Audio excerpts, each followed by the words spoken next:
unmatched, his track record unbeatable, his experience unprecedented. We'll continue to manage the economy prudently in order to achieve more growth and raise the standards of living of all Kenyans. He is a man on a mission to turn Kenya around, and he succeeded so far in only 5 short years. Today, I am delighted to join you all in celebrating this important milestone in our efforts to get the livestock industry back into production. And we are back into production. His leadership skills have seen the country achieve unimaginable growth rates, 7% and counting the last year alone, the highest in decades.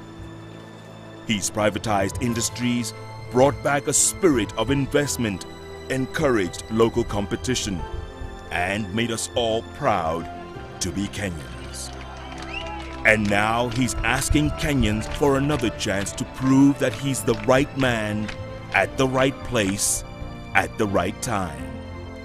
He is Mwai Kibaki, and he was born to lead.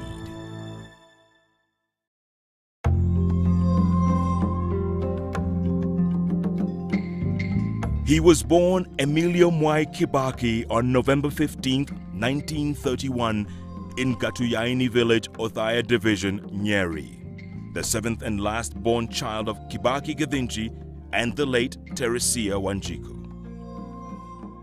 Young Kibaki's former years were like any other boy his age. He herded his father's cows, learned carpentry in school, and during school holidays worked as a turnboy for a local bus company to earn some extra money. After primary school, he proceeded to Mangu High School, where he successfully completed his O-levels.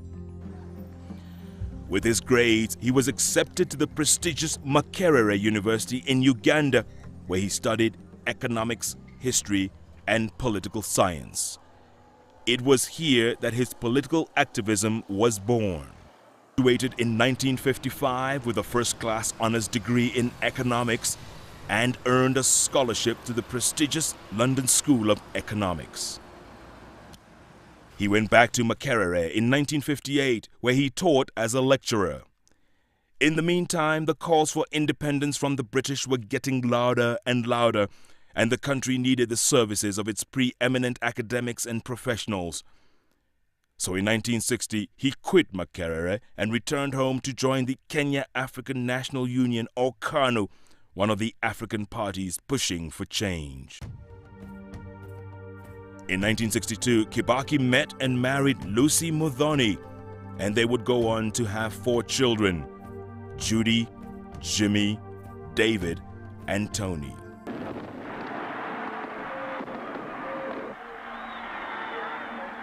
Independence finally came in 1963 after a long struggle with the British.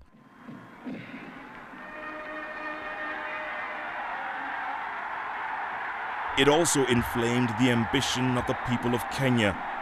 It opened up new industries and economic prospects. Kenyans could now determine their own future and elect their very own representatives.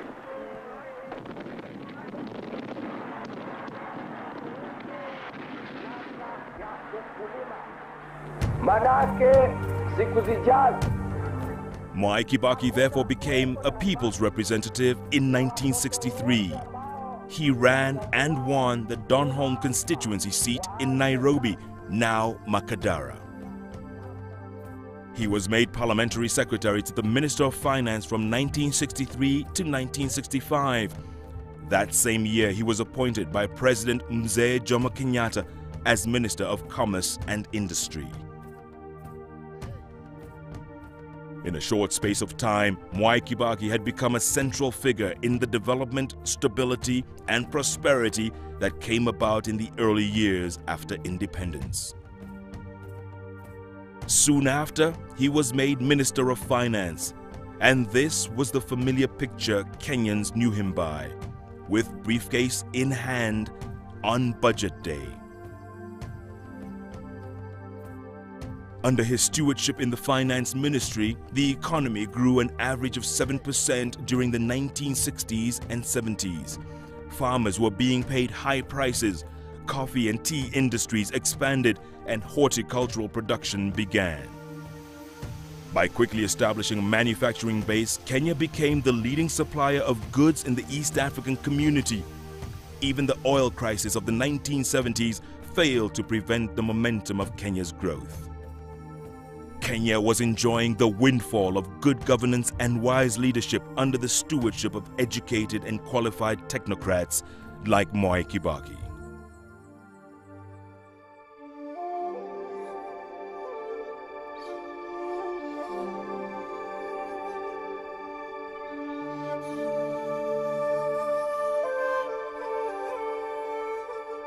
In 1978, a nation in shock mourned the passing away of its founding father, Mzee Jomo Kenyatta. As the baton of leadership passed from one leader to the next, as mandated by the Constitution, Vice President Daniel Arap Moi became the new president.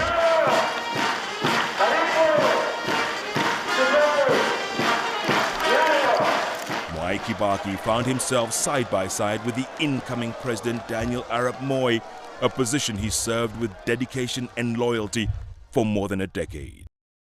Around here, he was simply known as the man next to the man.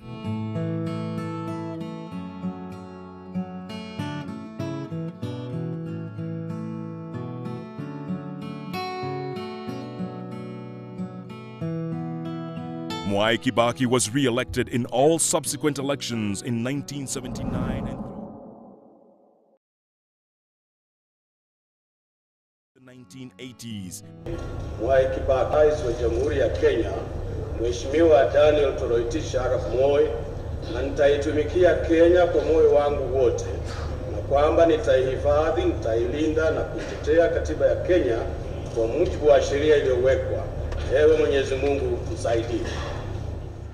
He carved a reputation as a conscientious and diligent government minister who operated with seasoned professionalism. Change was gaining fever pitch. Politicians from the opposition were Kenya was taking its destiny into its own hands.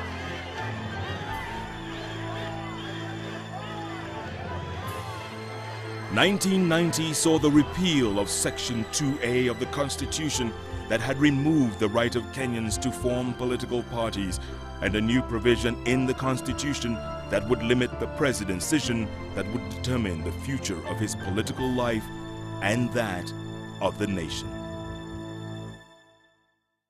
Sina wasiwasi kabisa, nina uhakika kabisa ya kunitosha tena zaidi. Simply kwa sababu Kibaki amerule mwaka 5. Na Kenyans wengi hata saa hizi, hata oppositions wanasema kama Kibaki tulikuwa tungepatia 1992 tungekuwa mbali. Everybody is saying so. Kweli na manufaa kwa Kenya mzima. Mimi kura yangu itaenda kwa Kibaki. Ungana na Wakenya kote nchini. Kazi iendelee. Kura kwa Mwai Kibaki. Iwapo nitapiga kura kwa sasa, kura yangu nitampa Mheshimiwa Mwai Kibaki. Sababu zangu ni kwamba nina watoto ambao ni wadogo ambao wako kwenye primary school. Nina hakikisho ya kwamba mwaka ujao sitalipa school fees ya high school. Kura yangu nitampigia Mheshimiwa Mwai Kibaki. Ungana na Wakenya kote nchini. Kazi iendelee. Kura kwa Mwai Kibaki. Rome was not built in a day. What has happened over the last 5 years is work in progress. Yani tunaendelea na tunahitaji some more time kuona more progress. Kusema kweli, majimbo si the way forward. Juu itatu divide as a nation. Kwa sasa tunahitaji kuwa pamoja. Na pamoja ndio vitu zitafanyika the right way. I'm certain 100% mimi nitampigia kura Mwai Kibaki. Ungana na Wakenya kote nchini. Kazi iendelee. Kura kwa Mwai Kibaki.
Decided to go it alone. The Democratic Party was created, and in one fell swoop, Mwai Kibaki had transformed himself into a leader for change in the country. Vivyo hivi sisi tutajua kama tutashinda. Tufuate umoja, tutafute haki. Kenya mpya imeshajengeka. Yule imeshajengeka. Kenya ile mpya. Under the banner of the Democratic Party, Kibaki began articulating his plans for a better Kenya. The Democratic Party believes that Kenya must regain its lost good name and past glory. It has also the potential to elevate its status even higher in the community of nations. In 1992, the first election since the return to multi-party politics took place.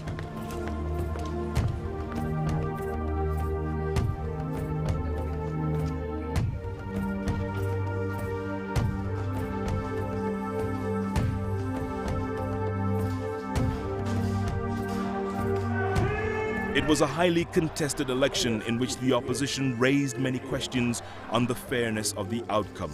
This is a joint statement on the general elections on the 29th of December 1992. We recognize the majority of Kenyans for genuine democratic change. The key element in the fulfillment of this desire, and indeed in the democratization process, is the holding of free and fair elections. Kibaki would come a commendable third behind the incumbent Daniel Arap Moi and the ever-popular Kenneth Matiba. But he wasn't deterred. Instead, the results seemed to make him more determined to fight for justice and equality for all of Kenya's citizens. In the late 1990s, Mwai Kibaki joined hands with other politicians and civil society groups in the Ufungamano initiative to bring about minimum constitutional reforms. It is for us here to be agreed who else we want to be encouraged to attend this symposium at that time. In 1997, Kibaki was back in contention. He campaigned tirelessly for victims of the land clashes. In the end, he lost narrowly to President Moi, and the Democratic Party became the official opposition party, and Mwai Kibaki, its head, the official opposition leader. It was clear that opposition politics in Kenya was maturing and new strategies being developed. Kibaki continued to focus his eyes on the ultimate prize, the presidency. He tried a new strategy, forging alliances with other parties and uniting against Moi's KANU. It was then that the National Rainbow Alliance was formed. It was the first time in Kenya's history that the opposition had come together, and Kibaki became the obvious choice to lead the challenge as the 2002 election approached. Get the hand out of my face because, hey, I am unbogable, I am unbeatable. A wave of euphoria and desire for real change had gripped the country.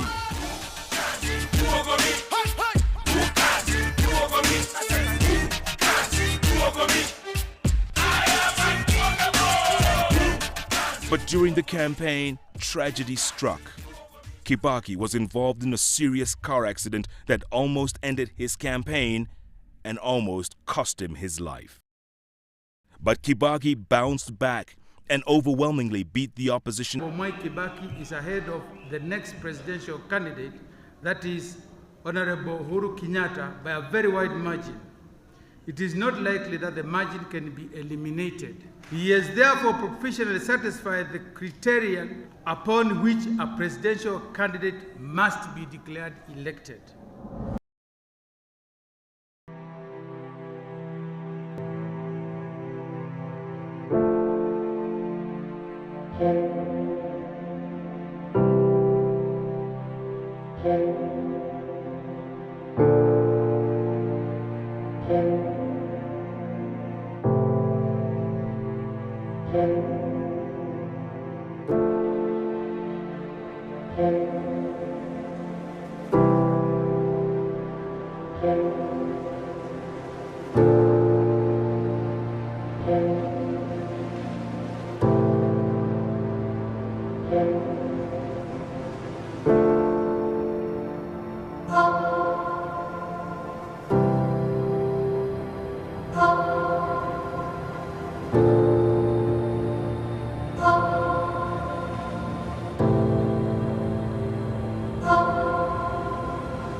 Despite the accident, the man from Othaya had fulfilled his and the country's destiny.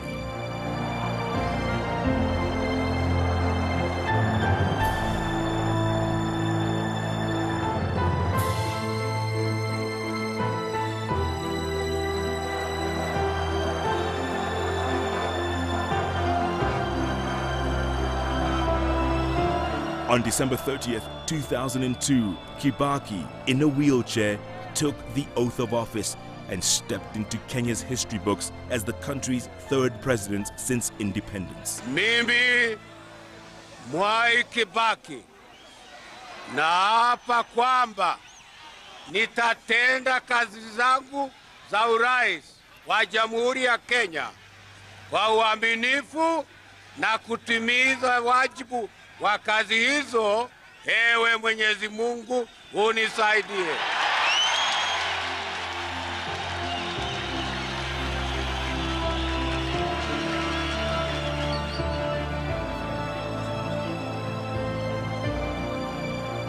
The new era had begun with a man determined to chart a brave new future for the country.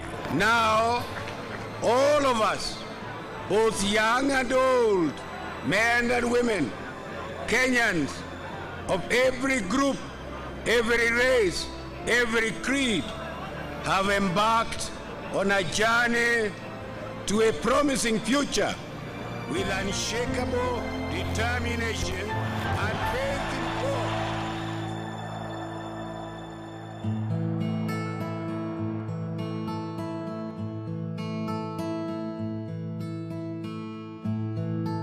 That was then in a very different Kenya from the one we live in today, moving in the right direction.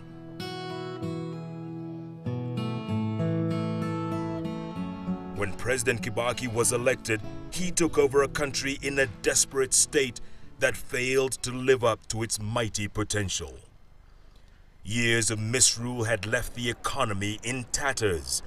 Millions remained unemployed, and the country's infrastructure and social balance had been severely eroded. The country needed an overhaul, and Kibaki used his experience and knowledge to rapidly turn things around. In a few months, the change was clear. In 5 years, Kenya has bounced back. Jobs have been created. Foreign investors are streaming in. Tourism is booming. Simply put, the country is working. Kibaki's love of education and vision for seeing a generation learn made him make some sweeping reforms in the field of education. Free tuition for all primary schools, something